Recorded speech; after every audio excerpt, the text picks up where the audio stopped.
You're just realizing we still have 2 weeks left of winter before spring officially starts. Don't worry, we have carbs, like a lot of carbs. And Ken Forkish, he is one of more than a dozen different chefs who are James Beard Award semi-finalists. And of course, he's the man behind Ken's Artisan Bakery, Ken's Artisan Pizza, and Trifecta. We can't even keep track. Earlier we were like, we got to make sure we list all of Ken's places. Checkerboard Pizza's in there too. Checkerboard Pizza. At the Pine Street Market. See, we forgot. There you go. So many things. But tonight we're talking about bread because you came to us and you said a lot of people don't know how to properly slice bread.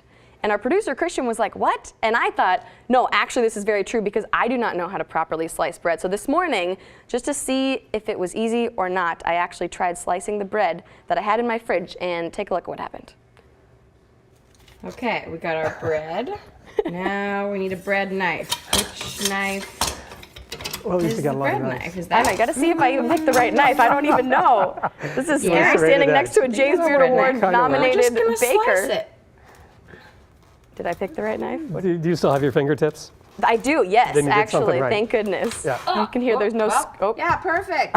You didn't miss a piece at all. I really was trying, just for the record. I'm sure you were. That's what usually happens. All right. That might just be because it's a little bit stale, so it's not as easily squishable.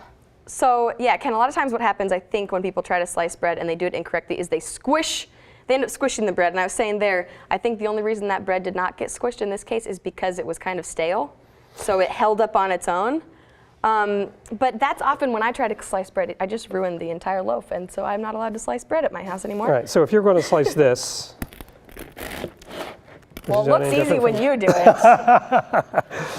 So the first lesson with something like a baguette is you can get a small slice. Okay. Like for eating or a crostini, just going straight across.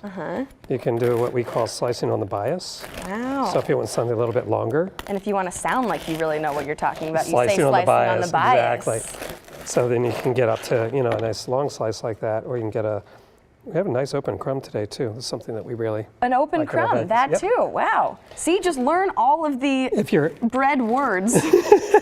If you're a baker and you want an Instagram moment, sometimes what we do periodically anyway, Instagram or not, is we do this so we can get a good look at the crumb structure on the inside. And this is called alvéolé in French, but we want a nice open crumb because I want the bread to be light. It's more pleasant to eat than if it's dense and chewy. I thought you were going to say if you want a nice Instagram-worthy moment, you just make a sandwich that's like over a foot long, because that too. All right, that's your Instagram-worthy moment. Right, exactly. Yes, and then you eat the whole thing. Okay, so is the tip that you hold it like gently? How do you make sure you don't?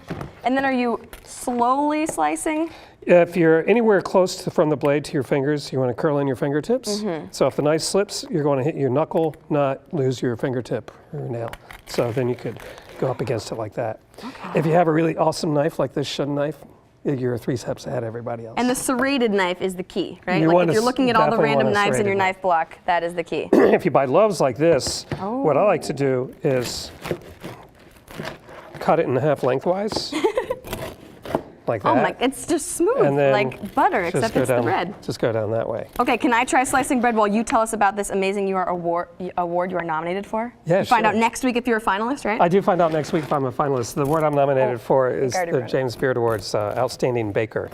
And last year I was a finalist, I was 1 of 5. I didn't win, but if I make it again this year, at least I get to go back. That's amazing. Yeah, Congratulations. Outstanding baker. What does that feel? It must feel amazing. It's a real honor. Yeah, you're like, I can cut bread and very proud of it. Outstanding baker. And when do we find out? In May, if you actually win the award? The James Beard ceremonies are May 7th at the Lyric Opera in Chicago. Amazing. It's like the Academy Awards. You sit in the audience, they announce the nominees, and the winner is, and if you win, the winner goes up to the podium, accepts the award, gives a little speech, and then. Well, clearly it looks like you deserve it. We think so. Thank you, Ken. Okay, I would love that. In like 10 seconds, tell me what these beautiful pastries are on the table, just so people at home don't feel left out. These are all different kinds of croissants that we sell at Trifecta. We're open at 8 o'clock every day. They're also available at Checkerboard Pizza at the Pine Street Market downtown. These are cannelé. This is a raspberry. We used to call it escargot, but people kept asking if there were snails in there. It's now called a raspberry pinwheel. This is passion fruit, butter croissant, chocolate croissant. My morning bun, which people know from Ken's Artisan Bakery. Yes, that is our producer Christian's favorite, by the way. She's like, their morning buns are so She already has dibs on that one. Yep. Okay, so I'm just going to bite right into that. Just kidding. I will not bite into the morning bun. She's saying no in my ear. Thank you so much, Ken. And Trifecta, of course, 726 Southeast 6th Avenue. You can check it out at trifectapdx.com.